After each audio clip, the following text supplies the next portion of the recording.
Market లో invest చేసి మీ డబ్బులు డబుల్ చేసుకోవాలనుకుంటున్నారా? సుందరరామిరెడ్డి గారి లైవ్ సెమినార్ కి అటెండ్ అవ్వండి.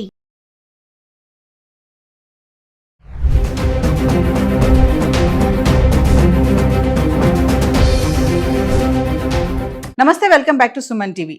H1B వీసా ఈ ఫీజు విషయంలో అమెరికా అధ్యక్షుడు డొనాల్డ్ ట్రంప్ తీసుకున్నటువంటి నిర్ణయాలు మరి వలసదారుల పైన ఎలాంటి ఇంపాక్ట్ పడుతుంది? మరి ఇప్పుడు మనం దృష్టి చేయాల్సిన విషయం ఏంటంటే H1B వీసాలే కానీ F1 వీసా కానీ వీటిపైన ఇంపాక్ట్ ఎలా ఉండబోతుంది, వాళ్ళు ఎలాంటి జాగ్రత్తలు తీసుకోవాలి అనే దానిపైన మరింత సమాచారం అందించడానికి అమెరికాలో 24 years నుంచి ఉంటున్నటువంటి MNC ఎగ్జిక్యూటివ్ వీరభద్ర గారు ఉన్నారు. Over to sir. నమస్కారం నవీన్ గారు, మీకు మీ ప్రేక్షకులకి నమస్కారం. అట్లనే రాబోయే విజయదశమి శుభాకాంక్షలు. సో ఈ రోజున మనము పోయినసారి మాట్లాడుకున్న టాపిక్కి కంటిన్యూషన్లో ఏంటంటే కొత్త లా వచ్చింది ఆల్రెడీ కాంగ్రెస్ హౌస్లో పాస్ అయిపోయింది. అది త్వరలో అది లాగా తయారవుతుంది. దానివల్ల వచ్చే కష్ట నష్టాలు ఏంటనేది మనం లాస్ట్ వీడియోలో మాట్లాడాము. కానీ దానికంటే కూడా మరింత క్లిష్టతరమైన కష్టతరమైన పనులు త్వరలో రాబోతున్నాయి. అవి కూడా మనం తెలుసుకున్నట్టయితే ఎవరెవరైతే సర్దుకోవాలో వాళ్ళు సర్దుకోవచ్చు. ఇప్పుడు ఏంటంటే పాలంటీర్ అనే ఒక కంపెనీ ఉంది.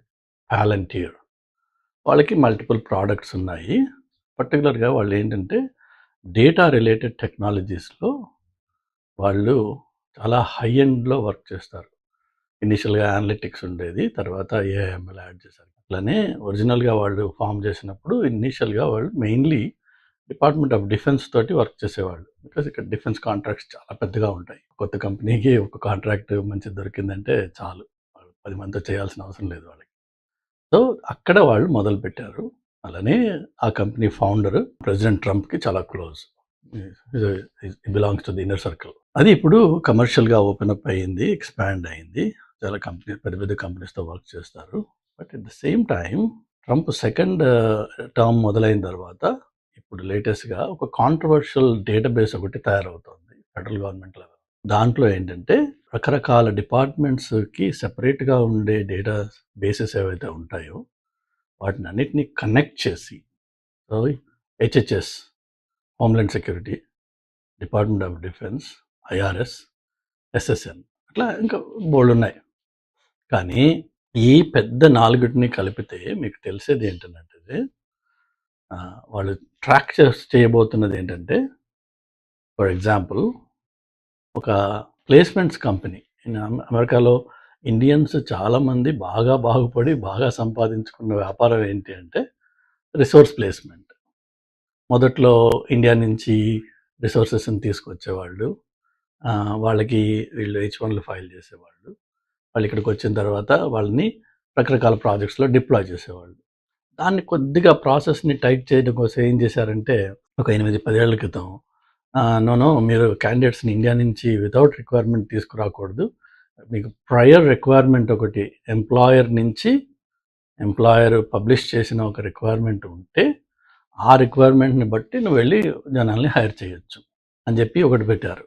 అలానే లొకేషన్ కన్స్ట్రెయింట్స్, నువ్వు ఆ లేబర్ క్లియరెన్స్ ఏ లొకేషన్కి తీసుకుంటావో అదే లొకేషన్లో ఈ మనిషి పనిచేయాలి, వేరే చోటుకి వెళ్తే మళ్ళీ separate labour, separate H1, separate అంతా అవన్నీ రకరకాల రెస్ట్రిక్షన్స్ పెట్టుకుంటూ టైటన్ చేస్తూ వచ్చారు. ఎన్ని చేసినా మన వాళ్ళు మనం ఎక్స్పర్ట్స్ అందులో ఎప్పటికప్పుడు లా వచ్చే ముందు దాన్ని ఎలా బ్రేక్ చేయాలో మనం ఆల్రెడీ ఫిగర్ చేస్తాం. అలా చేసుకుంటూ వచ్చాం మనం.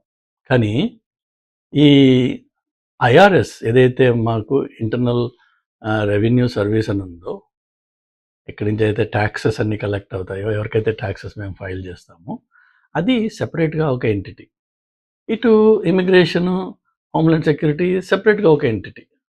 అట్లా దేనికి దానికి సెపరేట్ ఎంటిటీస్, సెపరేట్ డేటాబేసెస్ ఉండడంతో వీటిని కనెక్టెడ్గా ఇన్వెస్టిగేట్ చేయడం, కనెక్టెడ్గా చూడడానికి కొన్ని పెద్ద కేసెస్లో వాళ్ళు చేశారు. ఆ మధ్యన వెస్ట్ కోస్ట్లో ఒక చాలా పెద్ద body shopping resource supplying company ఎవరైతే ఈ పెద్ద పెద్ద టెక్ కంపెనీస్కి రిసోర్సెస్ని ఇచ్చేవాడో అతన్ని అరెస్ట్ చేశారు. Because he had several misrepresentations in the H1 or labour clearance అప్లికేషన్స్లో. దాంతో అతన్ని ఈవెన్చువల్గా ఈ ఫ్రాడ్ కింద అరెస్ట్ చేశారు. So his business has gone. కానీ అదే వ్యాపారాలు, అదే పనులు మన వాళ్ళు గత 25 ఏళ్ళుగా బాగా చేశారు ఇక్కడ. అందులో కొంతమంది బాగా సంపాదించారు. అంటే ఏంటంటే లేబర్ క్లియరెన్స్ అప్లికేషన్‌లో ఫైల్ చేసేటప్పుడు ఏదైతే మనం సాలరీ ఇస్తాను పలానా ఈ రిసోర్స్, ఈ క్వాలిఫికేషన్స్ ఇతన్ని నేను తీసుకురాబోతున్నా. ఇతనికి ఫర్ ఎగ్జాంపుల్ $1,00,000 జీతం ఇస్తాను నేను అని లేబర్ క్లియరెన్స్ అప్లై చేసి తీసుకొస్తారు.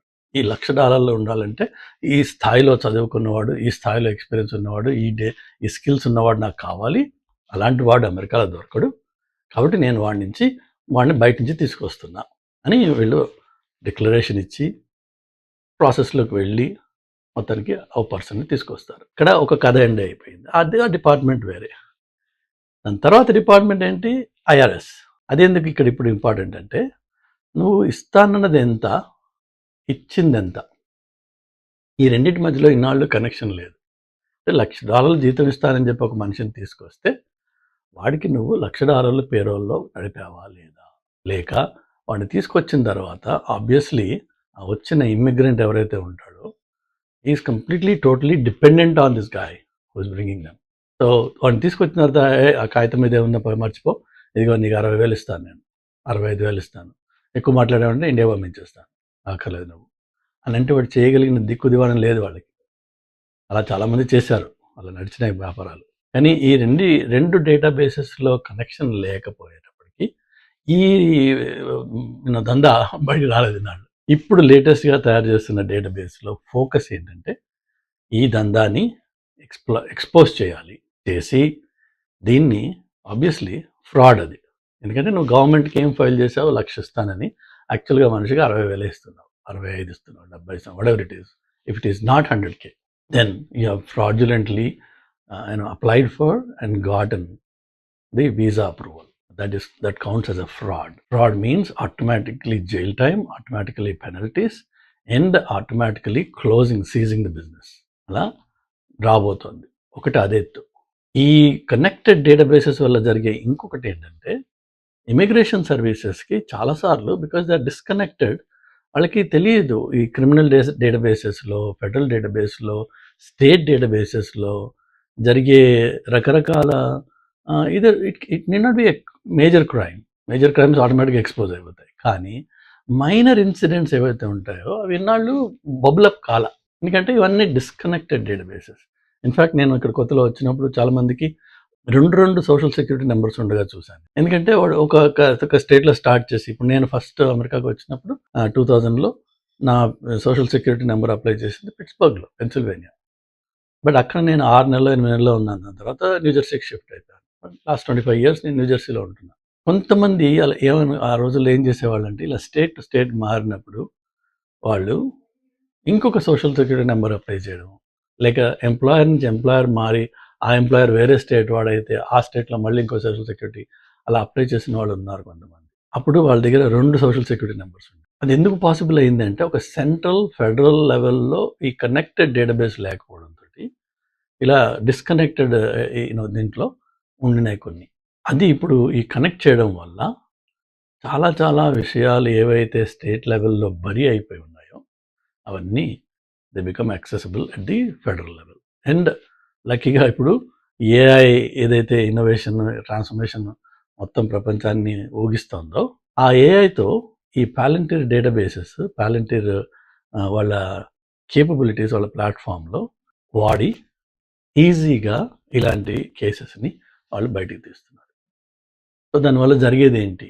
లాస్ట్ వీడియోలో నేను చెప్పినట్టుగా ఎవరెవరికైతే చిన్న ఇష్యూస్ గతంలో జరిగాయో, DUI అనుకున్నాం, డ్రైవింగ్ అండర్ ఇన్ఫ్లుయెన్స్, అది okay, that's one level of offence. But there are also other offences which may be smaller in nature. Let's say for example reckless driving. So అది వచ్చో రాకో మొత్తానికి ఏదో రెక్లెస్ డ్రైవింగ్ అయ్యింది, accident అయ్యింది, మనం వెళ్ళిపోయి you plead guilty and you pay whatever fine it is and then case is closed. అక్కడ state లెవెల్లో, సిటీ లెవెల్లో, కౌంటీ లెవెల్లో క్లోజ్ అయిపోతుంది. అలా ఇప్పటికీ జరుగుతాయి, అప్పటి నుంచి జరుగుతూనే ఉన్నాయి.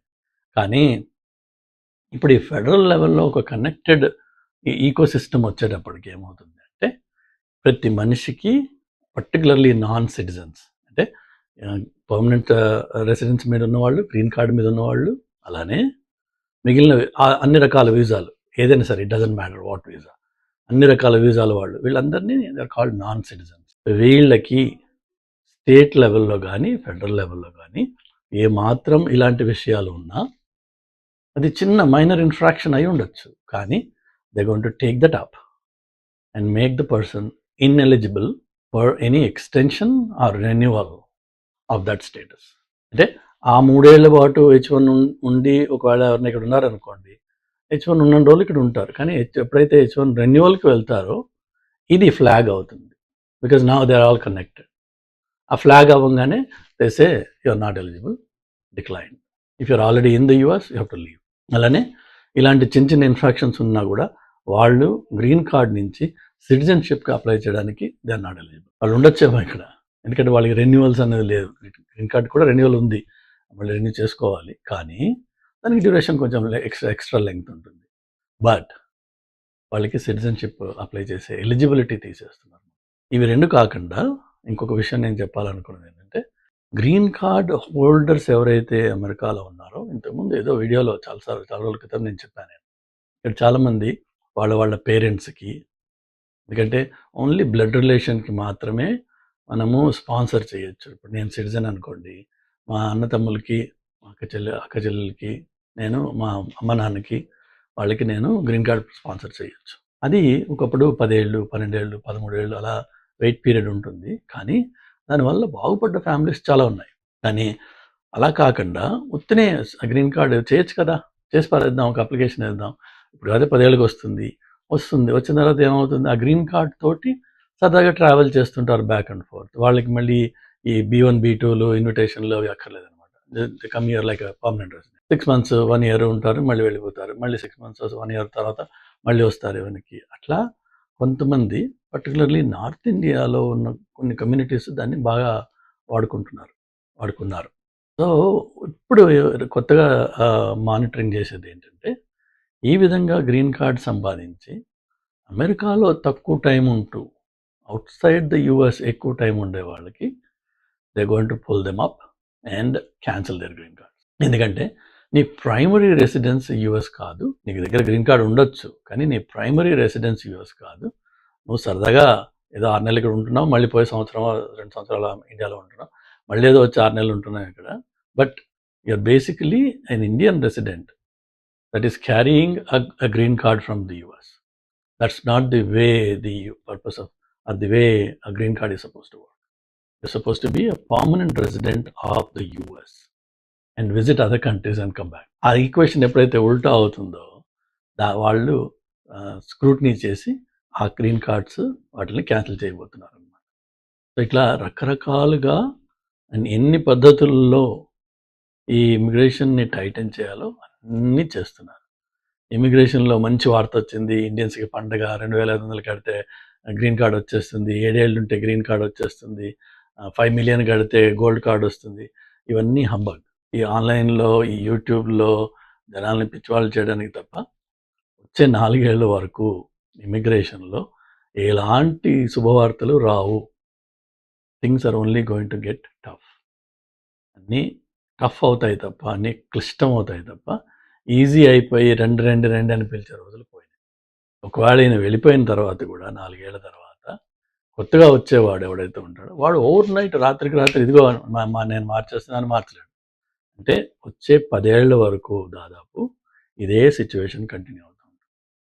కాబట్టి ఎవరెవరైతే అమెరికా ప్లాన్స్, అమెరికాలో హైయర్ ఎడ్యుకేషన్, ఇక్కడ వచ్చి జాబ్, ఇక్కడ H1B ఇలా అనుకుంటారో, నా సలహా ఏంటంటే దయచేసి ఆల్టర్నేట్ లొకేషన్స్ చూడండి. జర్మనీ ఇన్వైట్ చేస్తుంది క్వాలిఫికేషన్స్, వెల్ క్వాలిఫైడ్ పీపుల్ని. చైనా రమ్మంటోంది, అట్లనే కెనడా కూడా అనౌన్స్ చేసింది వాళ్ళ, provided your qualified high tech qualifications ఉంటాయి. సో అటు వెళ్ళండి. But American dream for immigrants has come to an end and is going to come to an end. This is the end of it. ఈ phase ఏదైతే గత 25 ఏళ్ళుగా Y2K నుంచి మొదలయ్యి 2024 వరకు నడిచిందో that's the end of it. మళ్ళీ 24 తర్వాత నుంచి another 10 years, at least 10 years, maybe even more. It's going to be a different phase in the chapter of immigration. Okay. God bless you. Good luck to all of you.